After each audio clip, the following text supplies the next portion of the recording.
नीलम काम निपटाकर बैठी ही थी कि फोन की घंटी बजने लगी। मेरठ से चाची का फोन था।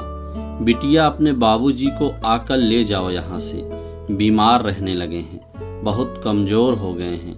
हम भी कोई जवान तो नहीं हो रहे हैं, अब उनका करना बहुत मुश्किल होता जा रहा है। वैसे भी आखिरी समय में अपने बच्चों के साथ बिताना चाहिए।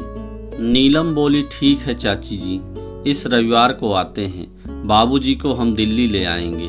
फिर इधर उधर की बातें करके फ़ोन काट दिया। बाबूजी 3 भाई हैं, पुश्तैनी मकान है, तीनों वहीं रहते हैं। नीलम और उसका छोटा भाई विकास दिल्ली में रहते हैं अपने अपने परिवार के साथ। 3-4 साल पहले विकास को फ्लैट खरीदने के लिए पैसे की आवश्यकता पड़ी तो बाबूजी ने भाइयों से मकान के अपने 1/3 हिस्से का पैसा लेकर विकास को दे दिया था। कुछ खाने पहनने के लिए अपने लायक रख लिया। दिल्ली आना नहीं चाहते थे, इसलिए एक छोटा सा कमरा रख लिया था। जब तक जीवित थे तब तक के लिए। नीलम को लगता था कि अम्मा के जाने के बाद बिल्कुल अकेले पड़ गए हैं बाबूजी, लेकिन वहाँ पुराने परिचितों के बीच उनका मन लगता था। दोनों चाचियाँ भी ध्यान रखती थी। दिल्ली में दोनों भाई बहन की गृहस्थी जीवन भी मज़े से चल रही थी।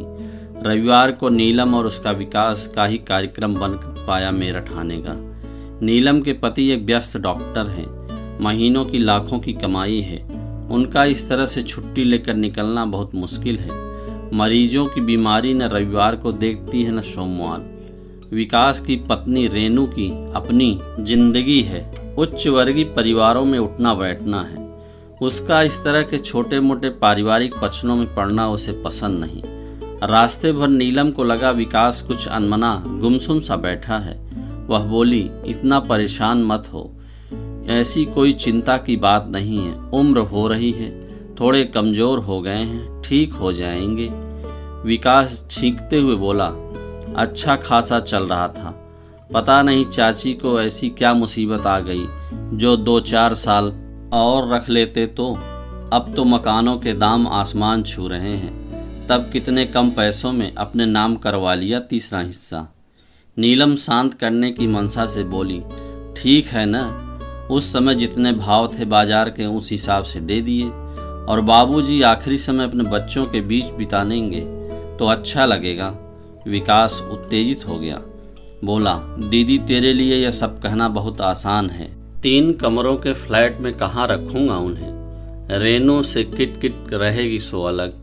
उसने तो साफ मना कर दिया है, वह बाबूजी का कोई काम नहीं करेगी। वैसे तो दीदी लड़कियां हक मांगने तो बड़ी जल्दी खड़ी हो जाती हैं, करने के नाम पर क्यों पीछे हट जाती हैं। आजकल लड़कियों की शिक्षा और शादी के समय में अच्छा खासा खर्च हो जाता है। तू क्यों नहीं ले जाती बाबूजी को अपने घर? इतनी बड़ी कोठी है, जीजा जी की लाखों की कमाई है। नीलम को विकास का इस तरह बोलना ठीक नहीं लगा। पैसे लेते हुए कैसे वादा कर रहा था बाबूजी से, आपको किसी भी वस्तु की आवश्यकता हो आप निसंकोच फ़ोन कर देना, मैं तुरंत लेकर आ जाऊंगा। बस इस समय हाथ थोड़ा तंग है। नाम मात्र पैसे छोड़े थे बाबूजी के पास, और फिर कभी फटका भी नहीं उनकी सुध लेने। नीलम तू चिंता मत कर, मैं ले आऊँगा बाबूजी को अपने घर। सही है, उसे क्या परेशानी। इतना बड़ा घर, फिर पति रात दिन मरीजों की सेवा करते हैं। एक पिता तुल्य ससुर को आश्रय तो दे ही सकते हैं। बाबूजी को देखकर उसकी आंखें भर आईं। इतने दुबले और बेबस दिख रहे थे। गले लगते हुए बोली, पहले फ़ोन करवा देते, पहले लेने आ जाती। बाबूजी बोले, तुम्हारी अपनी ज़िंदगी है, क्या परेशान करता। वैसे भी दिल्ली में बिल्कुल तुम लोगों पर आश्रित हो जाऊंगा। जिम्मेदारी है, मैंने बड़ा घर वृद्धाश्रम खोलने के लिए नहीं लिया था, अपने रहने के लिए लिया है। जायदाद के पैसे हड़पते हुए नहीं सोचा था, साले साहब के लिए पिता की करनी भी पड़ेगी। रात दिन मेहनत करके पैसा कमाता हूँ, फालतू लुटाने के लिए नहीं मेरे पास। पति के इस रूप से अनभिज्ञ थी निशा। रात दिन मरीजों की सेवा करते हो, मेरे पिता के लिए क्या आपके घर और दिल में इतना सा स्थान भी नहीं है। रात को डॉक्टर साहब बहुत देर से आए, तब तक पिता और बच्चे सो चुके थे। खाना खाने के बाद सुकून से बैठते हुए नीलम ने डॉक्टर साहब से कहा, बाबूजी को मैं यहाँ ले आई हूँ। विकास का घर बहुत छोटा है, उसे उन्हें रखने में थोड़ी परेशानी होती। अमित के एकदम तेवर बदल गए। वह सख्त लहजे में बोला, यहाँ ले आई हो से क्या मतलब है तुम्हारा? तुम्हारे पिताजी, तुम्हारे भाई की। अमित के चेहरे की नसें तनी हुई थी। वह लगभग चीखते हुए बोला, मरीज बीमार पड़ता है, पैसे देता है ठीक होने के लिए। मैं इलाज करता हूँ, पैसे लेता हूँ। यह व्यापारिक समझौता है, इसमें सेवा जैसा कुछ नहीं है। यह मेरा काम है, मेरी रोजी रोटी है। बेहतर होगा तुम 1-2 दिन में अपने पिता को विकास के घर छोड़ आओ।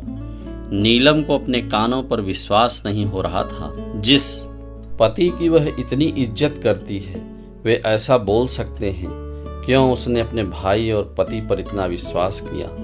क्यों उसने शुरू से ही एक एक पैसे का हिसाब नहीं रखा? अच्छी खासी नौकरी करती थी। पहले पुत्र के जन्मदिन पर अमित ने यह कहकर छुड़वा दी कि मैं इतना कमाता हूँ, तुम्हें नौकरी करने की क्या आवश्यकता है? तुम्हें किसी चीज़ की कमी नहीं रहेगी। आराम से घर रहकर बच्चों की देखभाल करो। अगर आज नौकरी कर रही होती तो अलग से कुछ पैसे होते उसके पास, या 10 साल से घर में सारा दिन काम करने के बदले में पैसे की मांग करती तो इतने तो मिल ही जाते कि पिताजी की देखभाल अपने दम पर कर पाती। कहने को तो हर महीने बैंक में उसके नाम के खाते में पैसे जमा होते हैं, लेकिन उन्हें खर्च करने की बिना पूछे उसे इजाज़त नहीं थी।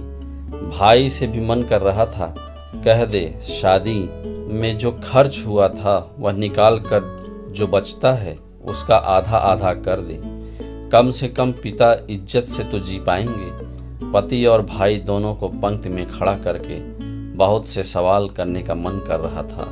जानती थी जवाब कुछ न कुछ तो अवश्य होंगे, लेकिन इस सवाल जवाब में रिश्तों की परतें दर परतें उखड़ जाएंगी और जो नग्नता सामने आएगी उसके बाद रिश्ते ढोने मुश्किल हो जाएंगे। सामने तस्वीर में से झांकती 2 जोड़ी आंखें जिह्वा पर ताला डाल रही थी। अगले दिन अमित के अस्पताल जाने के बाद जब नाश्ता लेकर नीलम बाबूजी के पास पहुंची तो वे सामान बांध बैठे थे।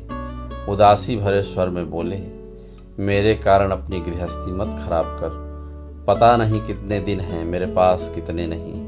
मैंने इस वृद्धाश्रम में बात कर ली है, जितने पैसे मेरे पास हैं उसमें वे मुझे रखने को तैयार हैं। ये ले पता तो मुझे वहाँ छोड़ा और निश्चित होकर अपनी गृहस्थी संभाल। नीलम समझ गई बाबूजी की देह कमज़ोर हो गई है, दिमाग नहीं। दामाद काम पर जाने से पहले मिलने भी नहीं आया, साफ बात है। ससुर का आना उसे अच्छा नहीं लगा। क्या सफाई देती, चुपचाप टैक्सी बुलाकर उनके दिए पते पर उन्हें छोड़ने चल दी। नज़रें नहीं मिला पा रही थी, न कुछ बोलने का मन कर रहा था। बाबूजी ने उसका हाथ दबाते हुए कहा, परेशान मत हो बिटिया, परिस्थितियों पर कब हमारा बस चलता है। मैं यहाँ अपने हम उम्र लोगों के बीच खुश रहूँगा। 3 दिन हो गए थे बाबूजी को वृद्धाश्रम छोड़कर आए। नीलम का न किसी से बोलने का मन कर रहा था, न कुछ खाने का। फ़ोन करके पूछने की भी हिम्मत नहीं हो रही थी वे कैसे हैं। इतनी ग्लानि हो रही थी कि किस मुंह से पूछें। वृद्धाश्रम से ही फ़ोन आ गया कि बाबूजी अब इस दुनिया में नहीं रहे। 10 बजे थे, बच्चे पिकनिक पर गए थे, 8-9 बजे तक आएंगे। अमित तो आते ही हैं 10 बजे तक। किसी की भी दिनचर्या पर कोई असर नहीं पड़ेगा। किसी को सूचना भी क्या देना। विकास ऑफिस चला गया होगा, बेकार छुट्टी लेनी पड़ेगी। रास्ते भर अविरल अश्रुधारा बहती रही। कहना मुश्किल था, पिता के जाने के गम में या अपनी बेबसी पर आखिरी समय पर पिता के लिए कुछ नहीं कर पाई। 3 दिन, केवल 3 दिन अमित ने अपने उसके पिता को मान और आश्रय दे दिया होता तो वह हृदय से अमित को परमेश्वर मान लेती।